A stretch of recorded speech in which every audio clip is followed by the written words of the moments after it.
పాకిస్తాన్ల మధ్య ఘర్షణలు కొనసాగుతుండగానే బలూచిస్తాన్ తమ స్వాతంత్ర్య పోరును ఉధృతం చేసింది. పాక్ సైనికులపై బలూచ్ తిరుగుబాటుదారులు విరుచుకుపడుతున్నారు. బలూచ్ ఉద్యమకారులు 3 సమూహాలుగా విడిపోయి పాకిస్తాన్తో పోరాడుతున్నారు. ఈ క్రమంలోనే కొన్ని ప్రాంతాలను స్వాధీనం చేసుకుని ప్రభుత్వ కార్యాలయాలపై బలూచిస్తాన్ జెండాను ఎగురవేస్తున్నారు. తమను స్వాతంత్ర దేశంగా ప్రకటించాలని ఐక్యరాజ్య సమితిని కోరుతున్నారు. దీంతో భారత్ పాక్ ఘర్షణ సమయంలోనే పాక్ ముక్కలవ్వడం ఖాయంగా కనిపిస్తుంది.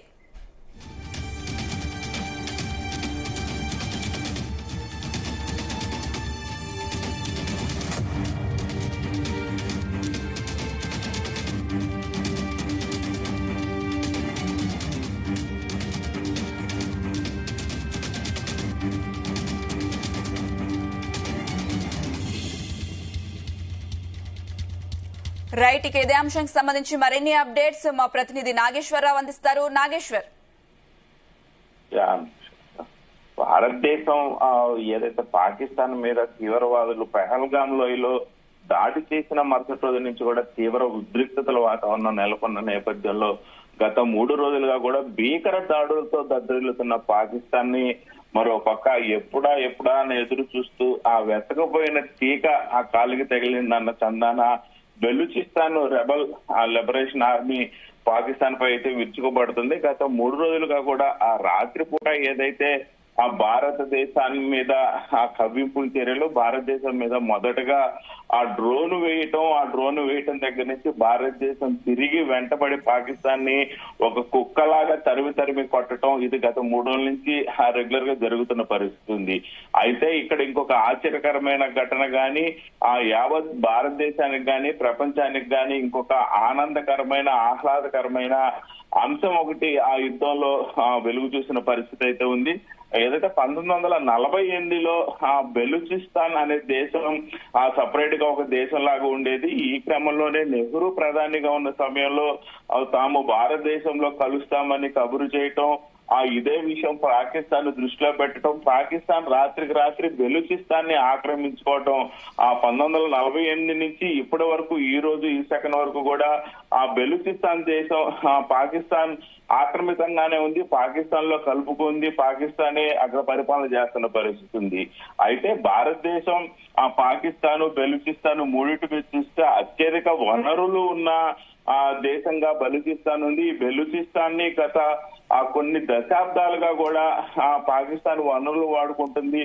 పాకిస్తాన్ కి వనరులు వాడుకోవటం చేతకట్లేదంటూ అదే ప్రదేశంలో చైనా దిగిన పరిస్థితి ఉంది. చైనా అక్కడ వనరులు మొత్తాన్ని తీసుకొని ఆర్థికంగా ఆ స్థితిగా ఎదుగుతున్న పరిస్థితి అయితే ఉంది. ఈ నేపథ్యంలోనే ఒక పక్క చైనా సైనికులను గాని అలాగే ఆ చైనాకి సంబంధించిన కార్మికులు గాని అధికారులు గాని అక్కడ ఉన్న సమయంలో ఒక్కసారిగా చంపుకుంటూ వస్తున్న బెలూచిస్తాన్ గత కొన్ని రోజులుగా కూడా ఆ పాకిస్తాన్ మీద కంటి మీద కునుకు లేకుండా చేస్తున్న పరిస్థితి ఉంది. ఏదైతే పెహల్గాం దాడికి ముందు కూడా ఒక ట్రైన్ ని ఏకంగా హైజాక్ చేసి వారందరినీ మోకాళ్ళ మీద నుంచోబెట్టి వందల మంది పాకిస్తాన్ ఆర్మీ సైనికుల్ని అధికారులు ఒక ఏకదాటిగా కాల్చిపడేసిన ఆ బెలూచిస్తాన్ దశాబ్దాల కాలంగా కూడా ఆ స్వాతంత్రం లేక అక్కడ యువకులకు ఆ స్వేచ్ఛ లేక ప్రతి ఒక్కరు కూడా ఇబ్బంది పడుతున్న పరిస్థితి ఉంది. దాదాపు ఆ బెలూచిస్తాన్ లోని ఒక 5% వరకు ఆ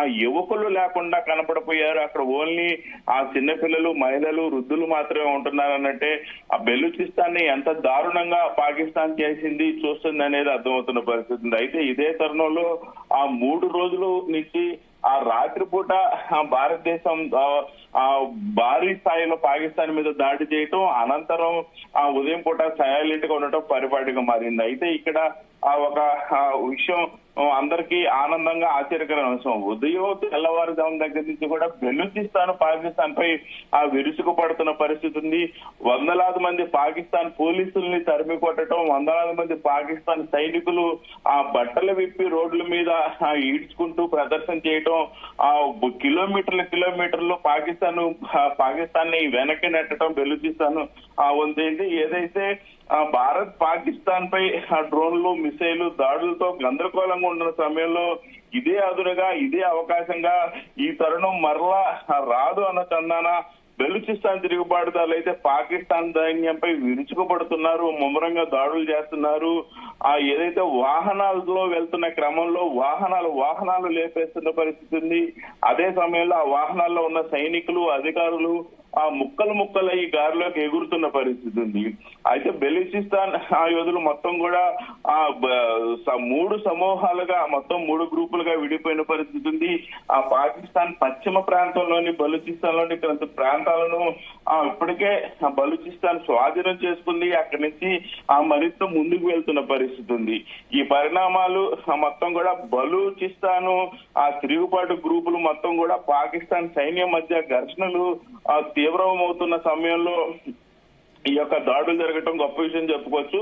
బలూచిస్తాన్ స్వాతంత్రం కోసం ఆ డిమాండ్లు బలంగా వినిపిస్తున్న నేపథ్యంలో సోషల్ మీడియాలో పాకిస్తాన్ జెండాలు మొత్తం కూడా ఆ బలూచిస్తాన్ తీసేసింది. పాకిస్తాన్ జెండాల ప్లేస్ లో బెలూచిస్తాన్ జెండాలను ఎగురవేస్తూ వీడియోలను, ఫోటోలను వైరల్ చేస్తున్న పరిస్థితి ఉంది. ముఖ్యంగా ఆ బలూచిస్తాన్ రాజధాని క్వెట్టాలో పాకిస్తాన్ భద్రతా దళాలు దాదాపుగా 4 దాడులను ఎదుర్కొన్నాయి. ఈ దాడుల్ని గుర్తు తెలియని సాయుధ దుండగులు చేసినట్లు కూడా బలూచిస్తాన్ కి చెందిన రేడియో జుమ్తేష్ తెలిపిన పరిస్థితి ఉంది. క్వెట్టా నగరంలో పేలుళ్లు, తీవ్రమైన కాల్పులు, శబ్దాలు వినిపిస్తున్నట్లు కూడా స్థానికులు చెబుతున్న పరిస్థితి ఉంది. ముఖ్యంగా బలూచిస్తాన్ లిబరేషన్ ఆర్మీ BLA తిరుగుబాటుదారులు కేచి ముందస్తు కచ్చి ప్రాంతాలలో పాక్ సైన్యం వారి సహకారాలపై 6 వేర్వేరు దాడులు జరిగాయని కూడా ఆ రేడియో జాంతేష్ చెప్పిన పరిస్థితి అయితే ఉంది.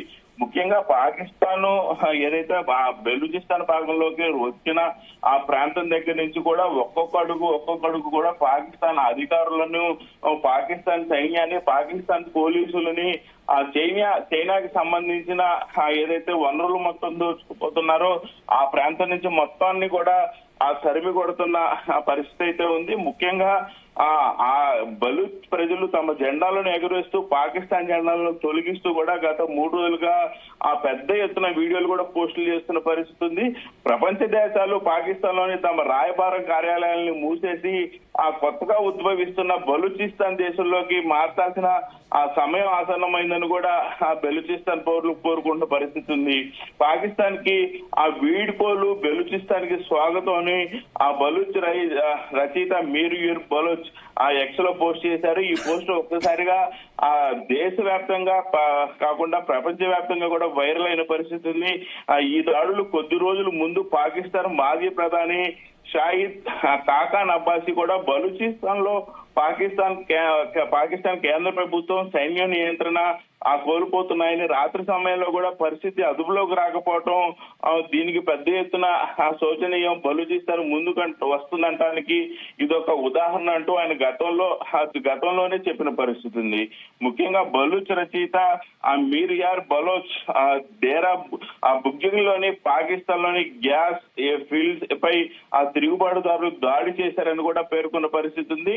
ఆ ప్రాంతంలో పాకిస్తాన్ పెట్రోలియం లిమిటెడ్ నిర్వహించే 100కు పైగా గ్యాస్ బావులు దాదాపు పాకిస్తాన్ బలూచిస్తాన్ లో పెట్రోలియం లిమిటెడ్ నిర్వహించే 100 గ్యాస్ బావులు అక్కడ ఉన్నట్లు కూడా తెలుపుతా ఉంది. పాకిస్తాన్ కి దాదాపుగా ఈ 100 గ్యాస్ బావుల నుంచే దేశం యొక్క 40% ఆయిల్ ఇక్కడి నుంచే తీసుకుపోతున్నట్లు కూడా తెలుస్తా ఉంది. దాదాపుగా 100 బావుల నుంచి పాకిస్తాన్ ఎక్కడైతే తోడుకుంటుందో ఆ ప్రదేశానికి బలూచిస్తాన్ చేరుకోబోతుంది. చేరుకుంటే ఖచ్చితంగా పాకిస్తాన్ కి తీవ్ర స్థాయిలో ఇది పెద్ద ఇబ్బందికరం అని చెప్పుకోవచ్చు. ఇప్పటికే గ్యాస్ గానీ అలాగే లీటర్ పెట్రోల్ దాదాపుగా ఇప్పటికే 300 చిల్లర రూపాయలు పెట్టి పాకిస్తాన్ కొనుక్కుంటున్న నేపథ్యంలో ఈ 100 గ్యాస్ బావులు ఈ యొక్క అక్కడున్న ఆయిల్ కనుక ఖచ్చితంగా పాకిస్తాన్ కి మిస్ అయిన పక్షంలో పాకిస్తాన్ ఆర్థిక దౌర్లభ్యం ఇంకా పెరిగే పరిస్థితి ఉంది. ముఖ్యంగా పాకిస్తాన్ కి పతనం ఇక్కడి నుంచి